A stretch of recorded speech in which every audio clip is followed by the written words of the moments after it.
सुनो भाग्यवान, अरे क्या हिसाब किताब में लगी रही हो, क्या कर रही हो? सुनो एक काम करो, तुम चले जाओ राशन वाले की दुकान पे और वहाँ से जो लेना होगा ना ले लेना, घंटे 2 घंटे लगा दो भी तब भी कोई दिक्कत नहीं है। अरे मैं ले ही जाऊंगी, वो धूप है, शाम को जाऊंगी। सुनो आपको कुछ चाहिए क्या? अरे नहीं नहीं मुझे कुछ नहीं चाहिए, मुझे तो खाली दिमाग खराब हो गया, ये बाहर जाए मेरी सारी साथ मस्ती कैसे करूँ? काम खत्म हो गया? लैपटॉप का बैटरी डिस्चार्ज हो गया, जरा चार्जर लेने जाता हूँ। अरे भगवान बैठो, कितना मेहनत करोगी, वैसे ही मेहनत कर करके तुम पतली हो गई हो, समझी? मैं जा रहा हूँ, खुद ही चार्जर ले आता हूँ।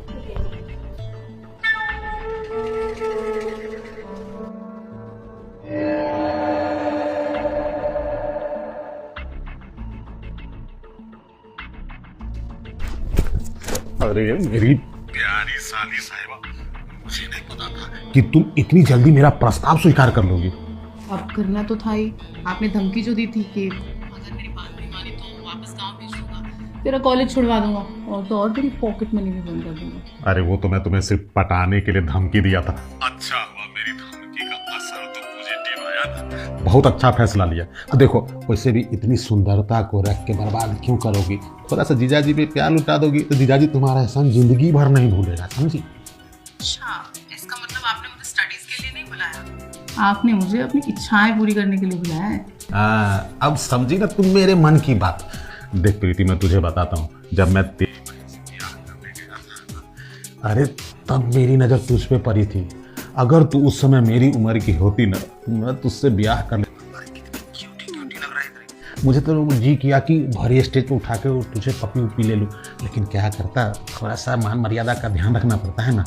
लेकिन मेरी तपस्या आज सफल हो गई, मेरी साली बच्ची से अब जवान हो गई है और इस लायक हो गई है कि जीजा को सहयोग भी कर सकती है बेड पे। पर जीजू, दीदी आपसे इतना प्यार करती है, आप होगी उनकी आज़ादी का फायदा उठा रहे हो, उनके साथ गलत कर रहे हो आप ये। जानती हो, तुम्हारी बहन का मेरे ऊपर जरा सा भी ध्यान नहीं है। अरे पति को क्या सिर्फ रोटी भात चाहिए, उसे पत्नी का सुख नहीं चाहिए। अब तुम्हारी बहन ना बुढ़ी हो गई है, मतलब मुझे जो चाहिए वो दे नहीं पाती है, और तुम इस लायक हो गई हो कि मेरी इच्छा पूरी कर सकती हो। देखो अब तुम्हें तो कोई एतराज नहीं है ना? तो पर जीजू, दीदी भारी है। मैं बोल दिया हूँ कि चार्जर लेने आया हूँ, वैसे भी घर के हिसाब किताब में लगी हुई है, उसको 15-20 मिनट आधा घंटा तो लग ही जाएगा।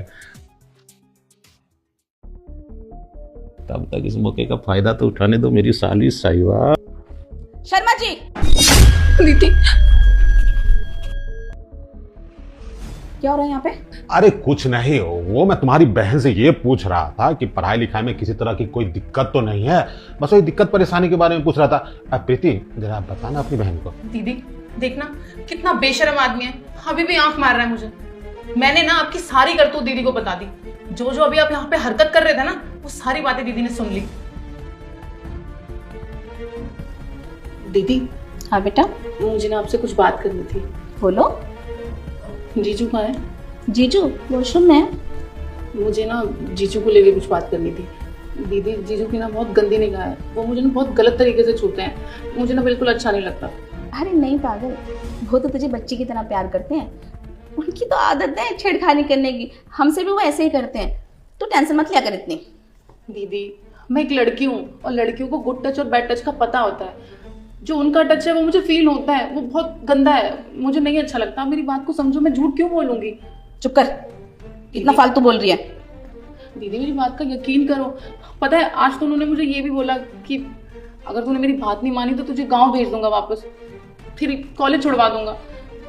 मेरी बात का यकीन करो।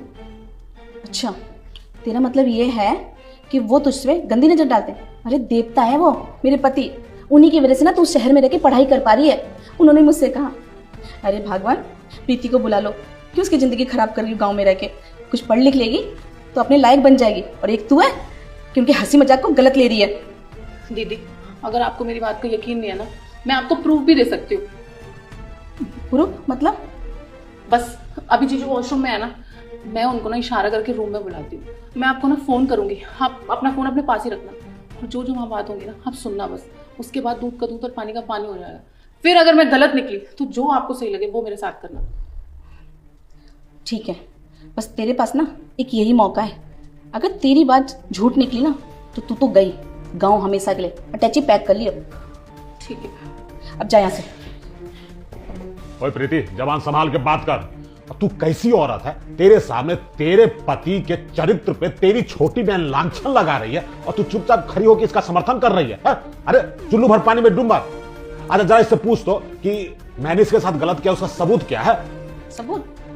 वहां देखो, प्रीति का फोन ऑन है, फोन मिला रखा है उसने और कॉल यहाँ चल गई। जो यहाँ बोल रहे थे ना सब कुछ सुन लिया है मैंने। अब इतने सीधे मत बनो। अरे देवता मानती थी आपको, भगवान समझ लिया था कि कितना अच्छा पति मिला है मुझे। मेरी बहन की जिंदगी के बारे में सोच रहा है, उसको पढ़ाएगा लिखाएगा, सारा कुछ खर्च उठा रहा है। मैंने सोचा कौन से पुण्य करे जो ऐसा पति मिला, पर गलत थी। पुण्य तो मैंने किए हैं लेकिन तू ना सच में नालायक है। अरे तू तो आदमी जाति कहलाने लायक नहीं है। अरे एक बार तो सोच लेता, बेटी जैसी है तेरी, पर नहीं, आदमी है ना, रंग तो बदलेगा ही ना। पर क्या कह रहा था तू कि मैं मनहूस हूँ? अरे मैं मनहूस नहीं हूँ, तेरी सोच मनहूस है। चलो अच्छा हुआ कि तुम्हें मेरी सच्चाई के बारे में पता चल गया। वैसे भी अब तू किसी काम की है नहीं है। अरे दिन भर तू घर के काम धंधे में उलझे रहती है। पति को 3 वक्त की रोटी ही चाहिए क्या? पति को पत्नी का प्यार नहीं चाहिए? अब तू वो प्यार देने में समर्थ नहीं है तो मैं अपनी साली से वो प्यार लेने की कोशिश कर रहा था। वैसे ही किसी सज्जन पुरुष ने कहा है कि साली आधी घरवाली होती है, तो बस मैं इसको अपनी दूसरी घरवाली बनाने के चक्कर में हूँ, समझी? कितने बेशर्म हो आप, अभी भी आपको शर्म नहीं आ रही? और किस महान आदमी ने बोला है कि साली आधी घरवाली होती है? साली छोटी बहन भी तो हो सकती है, बेटी भी तो हो सकती है, लेकिन तुम जैसे इंसान होते हो ना तो साली को सिर्फ गंदी नजर से ही देखते हो। अरे बस कर प्रीति, तू भी क्यों मुंह लग रही है इस आदमी के? इसकी तो नजर ही शुरू से तेरे ऊपर गंदी थी। सुना नहीं तूने? बचपन से एक नजर में ही तेरे को पसंद कर लिया था। तेरी बहन से तो बस ऐसी शादी कर ली। अरे अपने चक्कर में ना औरतों की जिंदगी मत खराब क्या करो। अरे नहीं पसंद तो मुंह पे कहना सीखो, पर नहीं, दिल में तो मैल लेके बैठे हैं ना कि एक नहीं तो दूसरी सही। ठीक है, तुम्हें तो मैं बताती हूँ, मनहूस हूँ ना, अब ये मनहूस सूरत तुम्हें मिलेगी एक बार और देखने को, लेकिन कोर्ट में डिवोर्स पेपर के साथ। अरे देखो भगवान, जीजा साली में इस तरह का छोटा मोटा रसमंजरी हो जाता है। अब इतनी सी छोटी बात को तुम कोर्ट में लेके जाओगे? अरे पत्नी वो होती है जो पति के गलती को छुपाए, ना कि पति की गलती को पूरे समाज में ढोल पीटे। दीदी, इस इंसान की ना बातों में बिल्कुल मत आना। ये एक नंबर का घटिया आदमी है। जो एक बार गंदी हरकत कर सकता है वो बार बार गंदी हरकत करेगा। इसकी बातों में आने की बिल्कुल जरूरत नहीं है। हाँ प्रीति, तू बिल्कुल सही कह रही है। मैं ही बेवकूफ थी जो इसकी बातों में आ गई, पर अब नहीं, मैं तुम्हें कभी माफ नहीं करूंगी। अरे भगवान, मुझसे गलती हो गई, मुझे माफ कर दो ना और इस मामले को यही खत्म करो। देखो मैं तुम्हारी कसम खा के कहता हूं कि आज के बाद मैं अपनी साली को साली ही समझूंगा, उसे बीवी बनाने की कोशिश नहीं करूंगा। अरे बस बहुत हुआ, जा रही हूं मैं। चल बेटा। अरे ये साली के चक्कर में नहीं पड़ना चाहिए।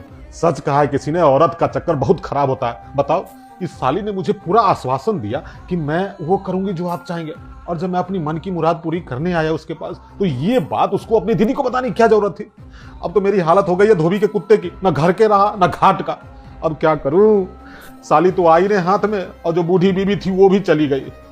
एक काम करता हूं, मना खिलाता हूं। अरे भाग्यवान सुनो ना,